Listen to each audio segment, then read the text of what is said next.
ሰላም ጤናና ክብር በተገኛችሁበት ቦታ ይሁን እያልን እንመኝላችኋለን። አዋዋላችሁ ቆንጆ የነካችሁት ብሩክ ይሁን እያልን የምንመኝላችሁ ቤተሰቦቻችን እንሆ የአሰብ ፕሬስ የዜና ሰዓት ደርሷል። አሰብ የኢትዮጵያ ነች የሚል አስተያየት እያስቀመጣችሁ የተመራረጡ መረጃዎቻችን ተቋዳሽ ሆኑ። ወደ መረጃዎቹ ገባን። የኢትዮጵያን ስም በሰማ ቁጥር ብርድ የሚለው የአስመራው የ70 ዓመት ቅምጥል ኢሳያስ አፈወርቂ ኢትዮጵያ የታጠቀቻቸው መሳሪያዎቿ ከኛ ጋር ሲነጻጸር ግዙፍ በመሆኑ ከኢትዮጵያ ጋር የሚገዳደር መሳሪያ ስጭኝ ሲል ግብጽን መማጸኑ ተሰምቷል። ግብጽ እንደ ፈረስ የምትጠቀምበትን ኢሳያስ አፈወርቂን ባለበት የዲፕሎማሲ ክሽፈት ሳቢያ ፊት እየነሳችው ሲሆን አዛውንቱ ወደ ካይሮ ስልካ ጮሆ እድሉን ከመሞከር ግን አልቦዘነም ተብሏል። የኢትዮጵያ ሕዝብ ወደቡን በሰላማዊ መንገድ ለመቀበል መርጦ ባለበት በዚህ ወቅት መሳሪያ መረጣ ላይ የገባው ኢሳያስ አፈወርቂ በኤርትራ ሕዝብ ዘንድ ያለበትን ከባድ ቅራኔ ለመፍታትም ለዓመታት አፍኖ ያቆያቸውን እስረኞቹን መፍታት መጀመሩ ተረጋግጧል። ላንተ የእድሜ ልክ ተገዢ ለመሆን ከኢትዮጵያ ጋር ጦርነት አንገጥም ያሉትን በርካቶችን ወደ ማጎሪያ ያጋዘ ያለው ኢሳያስ አፈወርቂ በግድ እያፈነ ወደ ጦር ማሰልጠኛ ያስገባቸውን ታጣቂዎቹን የሚያስታጥቀው መሳሪያ እንደሌለውም ተረጋግጧል። ከዓመት በፊት የምስራቅ አፍሪካ አውራ እኔ ነኝ ትል የነበረችው የደብረጽዮን ህወሓት ሳይቀር መሳሪያ እየተቀበለ የወሰደው ኢሳያስ አፈወርቂ ሳይሉት የነካካውን የኢትዮጵያን ሰራዊት ሊሰፍርብኝ ይመጣል በሚል በፍርሃት ሰውነቱ እየራደ እንደሚገኝ ተገልጿል። ካልነኩት ያሰመራትን ቀይ መስመር ካረገጡበት ደምና አጥንቱን ለመስጠት የማያመነታለትን ሀገሩን ካልነኩበት የማይተነኩሰውን የኢትዮጵያን ህዝብ ለጦርነት ሲጋብዝ የነበረው ኢሳያስ አፈወርቂ በመጨረሻም ከባድ ፍርሃት ውስጥ መግባቱ እየተገለጸ ነው። የኢትዮጵያ ህዝብም የወደብ ባለቤት ለመሆን ቁርጠኝነቱን በማሳየት ላይ ይገኛል። ዘመኑን የዋጁት የኢትዮጵያ ዘመናዊ ድሮኖችም ትዕዛዝ በመጠባበቅ ላይ እንደሚገኙም ተመላክቷል። ይህ ክስተት ለአስመራ የአዛውንት ቀበጥ ከባድ ፍርሃትን የጫረ ጉዳይ ሆኗል። በሌላ መረጃም የህግ ባለሙያዋ ወይዘሪት ብሌን ማሞ ባወጡት አዲስ የጥናት ጽሑፍ ኤርትራ እንደ አውሮፓውያን አቆጣጠር በ2000 የተፈረመው የአልጀርስ ስምምነት መሰረታዊ መርሆች በመጣስ በኢትዮጵያ ሉዓላዊ ግዛቶች ውስጥ የምታደርገው ወታደራዊ እንቅስቃሴ ስምምነቱን እንደ ህጋዊ መከላከያ እንዳትጠቀምበት የሚያደርጋት መሆኑን ተከራከሩ። በጽሑፍ ላይ እንደተብራራው የኢትዮ ኤርትራ ጦርነት ለማስቆም የተፈረመው የአልጀርስ ስምምነትና ተከትሎ የተቋቋመው የድንበር ኮሚሽን ውሳኔ ባድመን ለኤርትራ እንዲሁም ዛላምበሳና ሌሎች አካባቢዎችን ለኢትዮጵያ የወሰነ ቢሆንም የድንበር ምልክት ተከላ ሙሉ ለሙሉ አለመጠናቀቁን ክፍተት ፈጥሮ ቆይቷል። ጽሑፉ እንደሚያስረዳው ከ2018 የሰላም ተስፋ በኋላ በተለይ ከ2020 እስከ 2022 የትግራይ ግጭትን ተከትሎ የኤርትራ ጦር በዓለም አቀፍ ህግ የኢትዮጵያ ግዛት ተብሎ የሚታወቁ እንደ ኢሮብ፣ ጉሎ መካዳ፣ አዲ ኳላ እንዲሁም ዛላምበሳ ባሉ አካባቢዎች ወታደሮቹን አስፍሮ ይገኛል። ጸሐፊያ ይህንን ሁኔታ በህግ መነጽር ሲተነትኑ ባነሷቸው ነጥቦች መሰረታዊ የስምምነት ጥሰት ተከናውኗል ብለዋል።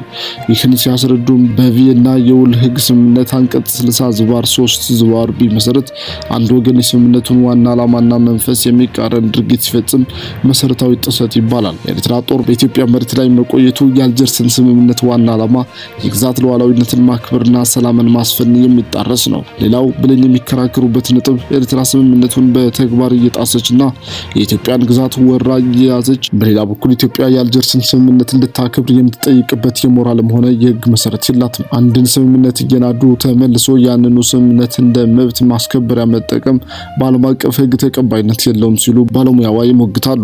ጥናቱ እንደሚደመድመው ኤርትራ የአልጀርስን ስምምነት እንደ ጋሻ በመጠቀም ኢትዮጵያ ግዴታዋን እንድትወጣ የምትወተውት ቢሆንም በተግባር ግን ራሷ በፈጠረችው ወታደራዊ ወረራ ስምምነቱን አፍርሳለች።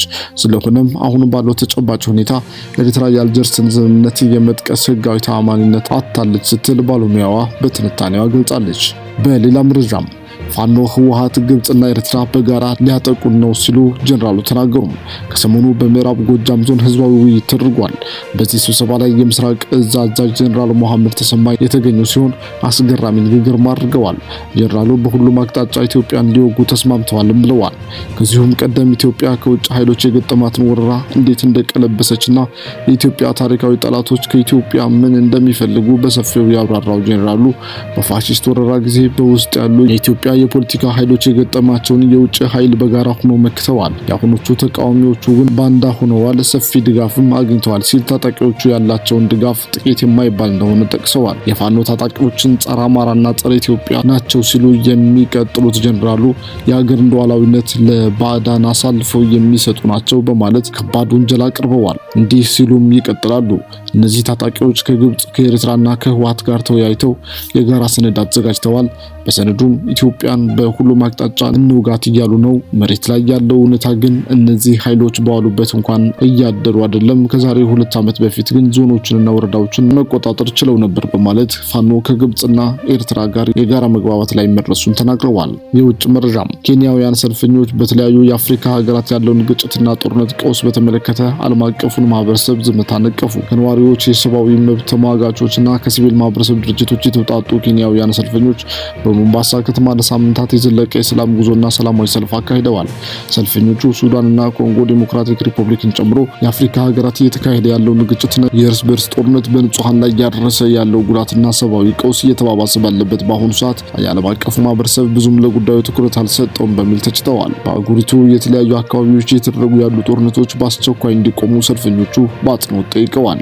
ልዩ ልዩ መልእክቶችን የሚያስተላልፉ የተጻፉ ባነሮችን የያዙና የሰላም መዝሙሮችን የሚዘምሩ ሰላማዊ ሰልፈኞች በጠረፋማዋ የሞምባሳ ከተማ ለሳምንታት ባካሄዱት ሰላማዊ ሰልፍ በአብዛኛው የተፈጥሮ ሀብቶችን ለመቆጣጠር በሚደረጉ የእርስ በርስ ሽኩቻዎች በአህጉሪቱ በተለያዩ አካባቢዎች እየተደረጉ ያሉ ጦርነቶችን ለማስቆም የአፍሪካውያን ድምጽ ጎልተው መስማት እንዳለባቸው አስገንዝበዋል። በአሁኑ ሰዓት በሱዳን ወይም በኮንጎ የተካሄደ ያለው ጦርነት ነገ እኛም ጋር ሊመጣ ይችላል፣ ምክንያቱም እኛ ጋር የተፈጥሮ ሀብት አለና ሲሉ ከሰላማዊ ሰልፈኞች መካከል አንዱ የሆነውና የኬንያ ኮሚኒስት ፓርቲ አክቲቪስቱ ሙዋዮ ካሉካ ተናግረዋል። ሱዳንና ኮንጎ የመሳሰሉ የአፍሪካ ሀገሮች በማዕድናትና በሌሎች የተፈጥሮ ሀብቶች የበለጸጉ ቢሆኑም ተራው ሕዝብ ምንም ተጠቃሚ ያለመሆኑን የገለጸው ካሉካ በአገሪቱ የሚካሄዱ ግጭቶችንና ጦርነቶችን በማባባስ እንዲራዘሙ በማድረግ ረገድ የውጭ ጣልቃ ገብነቶች ትልቁን ሚና እየተጫወቱ መሆናቸውን ገልጸዋል። እነዚህ ተራ የብሔር ወይም የጎሳ ግጭቶች አይደሉም። እነዚህ በአፍሪካ የተፈጥሮ ሀብት ላይ ፍላጎት ባላቸው ባላንጣ ሀገሮች ሽኩቻ የሚቀጣጠሉ ግጭቶች ናቸው ሲሉም አክቲቪስቱ ኑዋዮ ካሉካ የውጭ ኃይሎችን ኮንነዋል። ሌላኛዋ ሰላማዊ ሰልፈኛ ፋጡማ ኦስማን በበኩሏ የእነርሱ ልጆች የኛም ልጆች ናቸው፣ ሌሎች አፍሪካውያን ወንድሞቻችንና እህቶቻችን እየተገደሉና የሚበሉትን አጥተው በጦርነት ውስጥ ሆነው የመከራ ህይወት እየገፉ እኛ ሰላማዊ ህይወት ልንመራ አንችልም ሲሉ በጦርነት የተነሳ በአፍሪካውያን ወገኖቿ ላይ የሚደርሰውን ዘርፈ ብዙ ችግር ገልጻ ጦርነት እንዲቆም ጠይቃለች። በሌላ መረጃም በአውስትራሊያ ጥቃት የፈጸሙ ግለሰቦች መኪና ውስጥ የአይኤስ ባንዲራዎች ተገኙ። በአውስትራሊያ ሲድኒ ከተማ በወንዲ ባህር ዳርቻ አካባቢ በታጣቂዎች መኪና ውስጥ 2 የአይኤስ ባንዲራዎች መገኘታቸውን አንድ ከፍተኛ ባለስልጣን ለአውስትራሊያ ኤቢሲ ኒውስ ተናግረዋል። ከቦታው በተነሱ ምስሎች ባንዲራው በመኪናው ግርጌ ላይ ይታያል ሲል ብሮድካስተሩ ዘግቧል። ከታጣቂዎቹ አንዱ የሆነው ናቪድ አክራም ከዚህ ቀደም በሲድኒ ከሚገኝ የአይኤስ የሽብር ቡድን ጋር ያለውን የጠበቀ ግንኙነት በምርመራ ለመረዳት ተችሏል። የአውስትራሊያ ጠቅላይ ሚኒስትር አንቶኒ አልባኔሲ አክረም ለመጀመሪያ ጊዜ የባለስልጣኖቹን ትኩረት ያገኘው በጥቅምት ወር 2019 ነው። ነገር ግን ግምገማ በተደረገበት ወቅት ምንም አይነት ቀጣይ ዛቻ ወይም ጥቃት ውስጥ እንደሚሳተፍ የሚያሳይ ምንም ምልክት የለም ብለዋል።